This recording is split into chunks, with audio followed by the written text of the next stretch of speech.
জোরে বলে এরকম শিরক পার্টি বাংলাদেশে আছে না নাই? জাত তার কাছে চায়, মাজারে যায় হাত পাতাছে, বাবা বাবা আমি বড় বিপদত পড়ছি বাবা। একটা গাছের কাছে হাত পাতায়, মাজারে হাত পাতায়।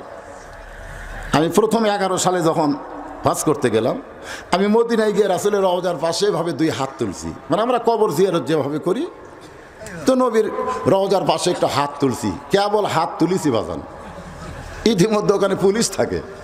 পুলিশ দৌড়ে এসে আমার হাতের উপর লাঠি দিয়ে, এরকম লাঠি ঠাসি দিয়ে বলে, মান্নো কুল্লু হারাম মান্নো। আমার কয় হারাম কুল্লু হারাম, মান্নু এটা চলবে না। আমি চিন্তা করলাম, কে রে পুলিশ, তুই আমাকে চিনিস? আমি বাংলাদেশের একটা বক্তা রে, হাজার হাজার মানুষ আমার ওয়াজ শোনে, আর তার উপর তুই ফতুয়া মারিস। আমার ইমান বলতেছে, বদরশি তুই ঠিক নেই, পুলিশ ঠিক। কারণ আমরা এমন ভেজাল দেশে জন্ম নিয়েছি, এটা হালাল হারাম বুঝি না। তোর এখন কথা ঠিক কিনা? জয়তনের তেল কিনবার যা দোকানদারকে কেবল বলছি, আসল জয়তনের তেল দেন। যেই কইছে আসল তেল দেন, দোকানের মালিক কর্মচারী বলতেছে মামনু কুল্লু হারাম। কর্মচারী এসে আমার মারলো ধাক্কা। আমি দোকান থেকে বাইরে আসলাম, চিন্তা করলাম কেরি কি দোষ আমার। একজন বাংলাদেশি কাম করে, তাকে জিজ্ঞেস করলাম, কে রে ভাই, খেলে আসল চাইছে আর ধাক্কা খায়? বলে হুজুর যেখানে নকলি নাই সেখানে আসল চাইছেন কে? এটা কি বাংলাদেশ পাচ্ছেন?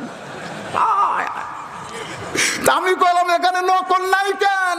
বলে এখানে আসল আল্লাহর আইন চলে, সেখানে কোনোদিন নকল থাকতে পারে না। আর যেখানে নকল আইন চলে সেখানে কোনোদিন আসল থাকতে পারে না। আমাদের বাংলাদেশে খালি ভেজাল, খালি ভেজাল। কারণ যে আইন চলতেছে আইনটাই তো ভেজাল। আর আল্লাহর কোরআন কি? রাখাল বলতে পথিক, তুমি যদি আসল মুসলমান হইতে চাওয়ার ব্যাপারে তুমি সতর্ক হইতা। তুমি দুধ চাইছে কার কাছে?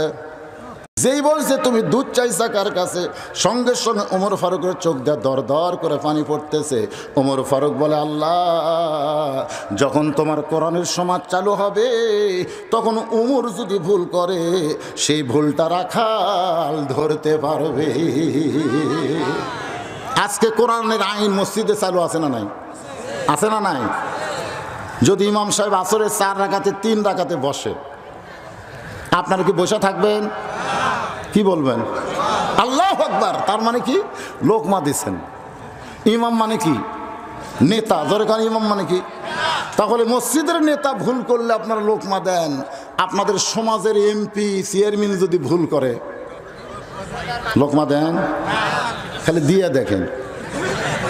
তাহলে ভিতরের নেতা আপনারা ঠিক রাখছেন, বাইরের নেতার খেয়াল নাই কেন? হ্যাঁ মুসলমান, বাহিরের নেতাগুলো ভুল করলে যদি আমরা লোকমা দিতাম, যেমন লোকমা দিয়েছি হযরত ওমরকে, দেয়নি লোকমা? যখন খুতবা শুরু করছে, মাঝখান থেকে একজন বলতেছে খুতবা বন্ধ করেন, আপনার খুতবা আমরা শুনবো না। ওমর ফারুক বলে, আমার দোষ কি? বলে, আপনি লম্বা জুব্বা পরে খুতবা দিবেন আর আমাদেরকে খাটো পাঞ্জাবি দিবেন। যতক্ষণ পর্যন্ত লম্বা জুব্বার কাহিনী না বলবেন, আপনার খুতবা আমরা শুনব। অর্ধ পৃথিবীর খলিফা হযরত ওমরকে লোকমা দিছে। লোকমা দেওয়ার কারণ হলো তখন আল্লাহর কোরআনের আইন চলতেছে। জোরে কোন সুবহানাল্লাহ। ওমর ফারুক বলে, রাকাল ভাই আমার ভুল হয়ে গেছে। রাকাল বলতে যে ভুলটা যখন স্বীকার করছো তাহলে তওবা করার সুযোগ আছে। ওমর ফারুক বলে, ঠিক আছে তওবা করি। রাখাল বলে, তুমি মূর্খ মানুষ, তুমি তওবা কেমনে করবে? বরং আমি তওবা করাই, তুমি আমার সঙ্গে তওবা পড়ো। এবার রাখাল হযরত ওমরকে তওবা পড়াচ্ছেন। আমার সঙ্গে যারা মাগরিব এশার নামাজ পড়েন নাই, কোরআনের মাহফিলে বসে আছেন, ফজরের আগে যদি আমাদের মৃত্যু হয়ে যায়, তাহলে এই যে 2 ওয়াক্ত নামাজ রাত্রে না পড়ার কারণে আপনি কিন্তু জান্নাতে যাবার পারবেন। তাহলে তওবা করেন, সকলে তওবা করি। আস্তাগফিরুল্লাহ রব্বি মিন কুল্লি যামবি ওয়া তুবু ইলাইহি।